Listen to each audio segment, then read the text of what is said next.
धन्यवाद सर। आप लोग यहाँ पे मेरे बुक लॉन्च में आए, उसके लिए बहुत बहुत धन्यवाद। और प्रभात सर, पीयूष सर और बिंदिया मैडम और प्रभात प्रकाशन की सभी टीम को, मेरे जैसे एक नए लेखक को मौका देने के लिए धन्यवाद सर। जिंदगी के स्टार्टिंग फेज से ही स्ट्रगल से मेरा गहरा नाता रहा है। जब मैं लगभग 11 साल के एज में था, जिंदगी अच्छी चल रही थी। अचानक मेरे पिता का देहांत हो गया, जो कि मेरे फैमिली में एक ही अर्निंग मेंबर थे।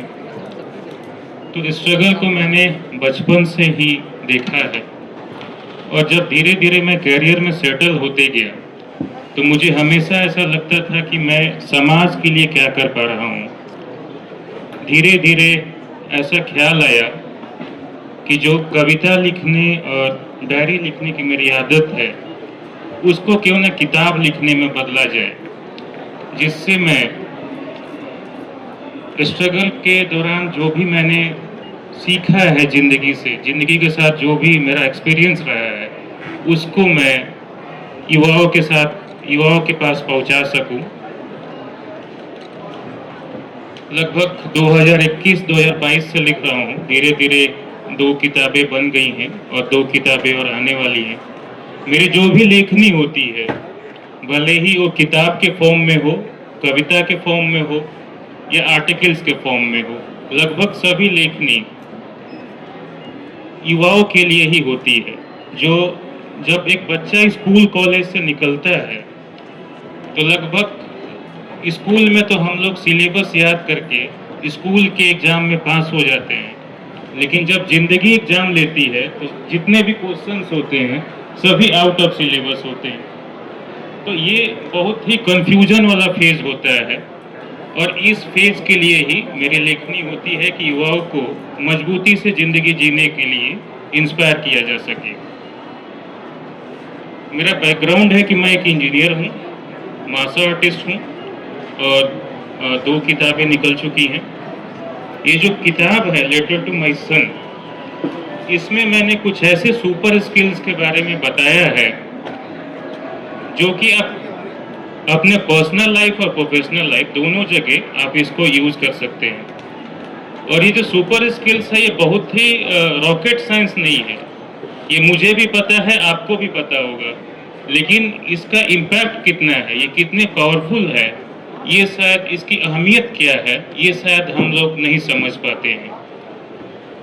ये जैसे सुपर स्किल्स हैं, कुछ सुपर स्किल्स जिसके बारे में मैंने लिखा है: डिसिप्लिन, कंसिस्टेंसी, करेज, अनुशासन, साहस। अब यहाँ साहस का मतलब ये नहीं है कि आप 20 लोग के साथ मारपीट करके आ गए।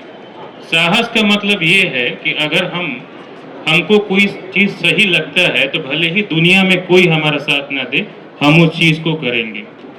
अनुशासन का मतलब ये होता है कि अगर हमने कुछ गोल्स निर्धारित किया है, तो उस गोल्स तक पहुंचने के लिए जो भी एफर्ट्स हमें लगाने होते हैं, भले हमारा मूड हो ना हो, हम मोटिवेटेड हो ना हो, हम उस चीज़ को करेंगे।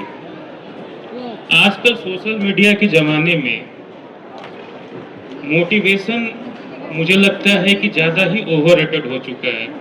मोटिवेशन अच्छी चीज़ है, मैं मानता हूँ मोटिवेशन बहुत अच्छी चीज़ है, लेकिन आजकल लोग मोटिवेशन से एडिक्टेड हो चुके हैं।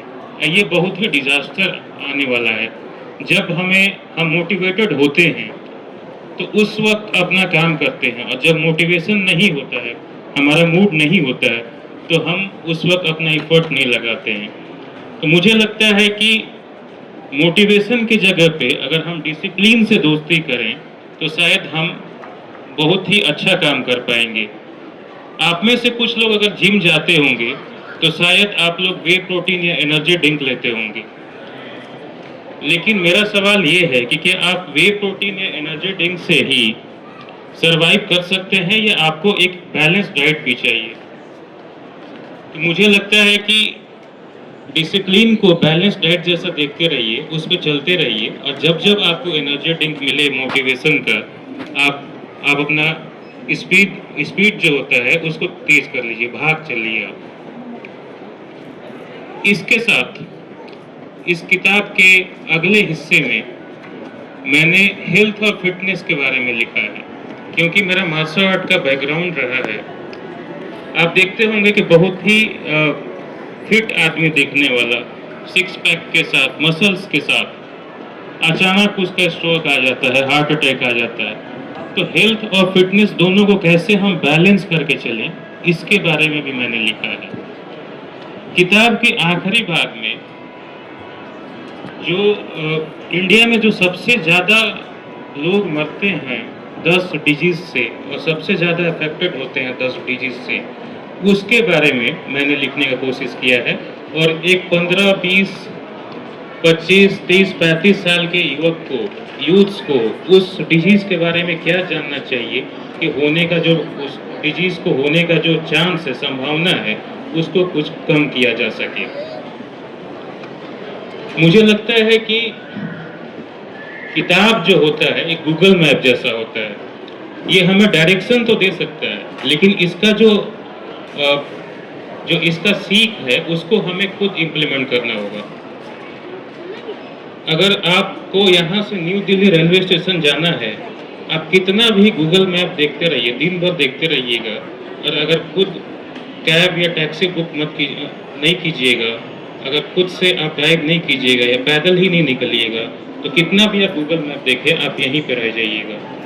तो मुझे लगता है कि किताब से हम जो भी ज्ञान लेते हैं, सीखते हैं, उसको अपनी ज़िंदगी में इम्प्लीमेंट करना चाहिए हमें। इसके साथ करा है वो किताब, ये जो किताब है ये उसके ऊपर है। तो सर ये किताब हम लोगों को कैसे इंस्पायर करती है? मुझे लगता है कि जब हम स्ट्रगल करते हैं, पहले तो हमें ये नहीं पता रहता है कि पहले हम ये समझ के चलते हैं कि सब कुछ ठीक रहेगा ज़िंदगी में, लेकिन जब ज़िंदगी स्ट्राइक करती है हमें, तो सूचना दे के नहीं आते। ज़िंदगी एक ईमेल नहीं भेजती है हमें, I am going to strike you, stay tuned. ज़िंदगी अचानक आके हमें स्ट्राइक करती है। तो सबसे पहले तो हमें ये समझना होगा कि ज़िंदगी के एग्ज़ाम के जो भी क्वेश्चंस हैं ये सिलेबस से नहीं आएंगे। उसका जो भी स्कूल में हम लोग फार्मूला याद करके एग्ज़ाम पास कर सकते हैं, लेकिन ज़िंदगी में नहीं। ज़िंदगी में हमें खुद अपना फार्मूला बनाना होगा। तो इस किताब में मैंने कुछ ऐसे ही जो जब मेरे फादर एक्सपायर हो चुके थे, तो उस वक्त जो कुछ भी सीख था मेरा, जैसे मैं जब इंजीनियरिंग करने गया तो क्योंकि मैं ब्लैक बेल्ट था, तो साथ में सुबह सुबह कराटे क्लासेस लेता था। इंजीनियरिंग कॉलेज के बाद जब आता था घर पे तो फिर से जाके कराटे क्लासेस लेता था। तो उसमें स्ट्रगल को कैसे हैंडल करें ज़िंदगी में, कैसे एक बैलेंस रेसिपी बनाएं स्ट्रगल को हैंडल करने के लिए। और उसका मुझे लगता है कि डिसिप्लिन, कंसिस्टेंसी, करेज, अकाउंटेबिलिटी, रिस्पॉन्सिबिलिटी एक अच्छा रेसिपी है उस स्ट्रगल को हैंडल करने के लिए।